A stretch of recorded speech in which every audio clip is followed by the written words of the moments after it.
Hi, welcome to RDP academy. భారతదేశ చరిత్రకు సంబంధించి గుప్త సామ్రాజ్యం గురించి ఈ వీడియోలో మనం డిస్కస్ చేద్దాం. గుప్త సామ్రాజ్యం భారతదేశ చరిత్రలో గుప్తుల పరిపాలనా కాలాన్ని స్వర్ణయుగంగా పేర్కొంటారు.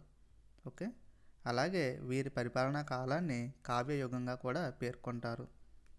గుప్తుల పరిపాలనా కాలం భారతదేశ చరిత్రలో స్వర్ణయుగం మరియు కావ్యయుగం. వీరి రాజధాని పాటలీపుత్రం, రాజభాష సంస్కృతం, రాజముద్ర గరుడ ముద్ర, రాజలాంఛనం వరాహం, కులదైవం వరాహస్వామి, వర్ణం వైశ్యులు. ఓకే, ఇవి మనకు ఇంపార్టెంట్.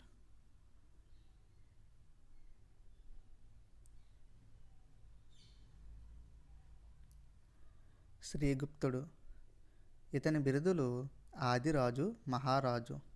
ఓకే, ఆదిరాజు మరియు మహారాజు. ఇతను గుప్త వంశ మూల పురుషుడు, గుప్త సామ్రాజ్య స్థాపకుడు. ఓకే, శ్రీగుప్తుడు గుప్త వంశ మూల పురుషుడు, అలాగే గుప్త సామ్రాజ్య స్థాపకుడు. శ్రీగుప్తుడు మహారాజా అనే బిరుదుతో కుషనులకు సామంతునిగా పరిపాలించేవాడు. ఓకే, కుషనులకు సామంతునిగా ఇతను పరిపాలించేవాడు. ఇతను మృగశిఖా వనం వద్ద చైనా యాత్రికుల కొరకు ఒక దేవాలయాన్ని నిర్మించాడు. ఓకే, ఒక బౌద్ధ ఆలయాన్ని నిర్మిస్తాడు. ఈ ఆలయానికి శ్రీగుప్తుడు 24 గ్రామాలను దానం చేశాడు. శ్రీగుప్తుని పరిపాలన గురించి చైనా యాత్రికుడు అయిన ఇత్సింగ్ పేర్కొన్నాడు. ఇత్సింగ్ ఇతనిని చలికిత మహారాజు అని పేర్కొన్నాడు. ఓకే, చలికిత మహారాజు అని పిలువబడే గుప్తరాజు ఎవరు అంటే శ్రీగుప్తుడు. శ్రీగుప్తుడిని చలికిత మహారాజు అని పేర్కొన్న చైనా యాత్రికుడు ఎవరు అంటే ఇత్సింగ్. Okay, important. రెండవ గుప్త పాలకుడు ఘటోత్కచ గుప్తుడు. ఇతని బిరుదు మహారాజు. ఓకే, మొదటి చంద్రగుప్తుని తండ్రి.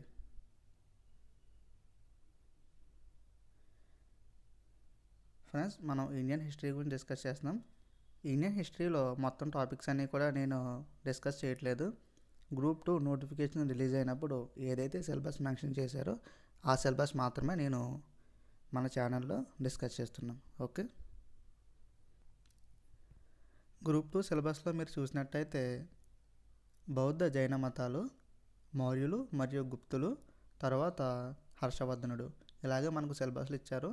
అవి మాత్రమే డిస్కస్ చేస్తున్నా. వీటి నుంచి మాత్రమే బిట్స్ వస్తాయంటే కరెక్ట్గా చెప్పలేము ఫ్రెండ్స్, ఎందుకంటే మనకు ఎక్కడ కూడా మెన్షన్ చేయలేదు. ఓకే, అయితే సిలబస్లో నోటిఫికేషన్లు ఏ విధంగా ఇచ్చాడో అది మాత్రమే డిస్కస్ చేస్తున్నాను. ఓకే, ఒకవేళ ఎవరైనా సరే మన ప్రీవియస్ వీడియోస్ చూడకపోతే మన ఛానల్లో సపరేట్గా ఇండియన్ ఏన్షియంట్ హిస్టరీ అనే ప్లేలిస్ట్ ఉంటుంది, వెళ్ళి చెక్ చేయండి. ఓకే, ఘటోత్కచ్ గుప్తుడు తర్వాత మొదటి చంద్రగుప్తుడు. ఇతని బిరుదులు మహారాజాదిరాజ, రారాజు. గుప్త వంశంలో తొలి స్వాతంత్ర పాలకుడు. ఓకే, గుప్త వంశంలో తొలి స్వాతంత్ర పాలకుడు. క్రీస్తు శకం 319లో మహారాజుగా పట్టాభిషేకం జరిగింది.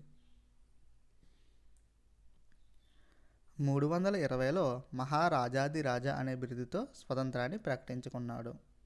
ఓకే, 319లో పట్టాభిషేకం జరిగితే 320లో స్వతంత్రాన్ని ప్రకటించుకున్నాడు. ఓకే, అప్పటి వరకు వీరు కుషనులకు సామంతులుగా ఉండేవారు. ఇతని పట్టాభిషేకం గురించి వజ్జీకుడు రచించిన కౌముదీ మహోత్సవం తెలుపుతోంది. ఈ స్వతంత్ర సమయంలోనే ఇతను గుప్త శకాన్ని ప్రారంభించాడు. ఓకే, స్వతంత్రం ప్రకటించుకున్న సమయంలోనే ఇతను గుప్త శకాన్ని ప్రారంభించాడు.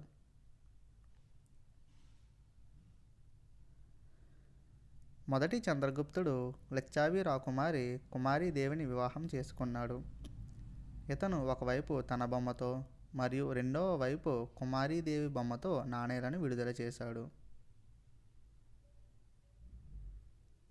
ఇతని ఆస్థాన కవి కామాంధకుడు. కామాంధకుడు రచించిన నీతి శాస్త్రం గుప్తుల అర్థశాస్త్రంగా ప్రసిద్ధి చెందింది. ఓకే, అర్థశాస్త్రం తెలుసు కదా, మౌర్యుల కాలంలో చాణక్యుడు రచించాడు. చాణక్యుడి అర్థశాస్త్రం మౌర్యులకు ఏ విధంగా అయితే ఉపయోగపడిందో అదేవిధంగా కామందుడు రచించిన నీతి శాస్త్రం గుప్తులకు ఆ విధంగా ఉపయోగపడింది. సో గుప్తుల అర్థశాస్త్రంగా ఈ నీతి శాస్త్రాన్ని పేర్కొంటారు. సో ఇది ఫ్రెండ్స్ వీడియో. నెక్స్ట్ వీడియోలో గుప్త రాజుల్లోనే ప్రముఖుడైన సముద్రగుప్తుడి గురించి మనం డిస్కస్ చేద్దాం.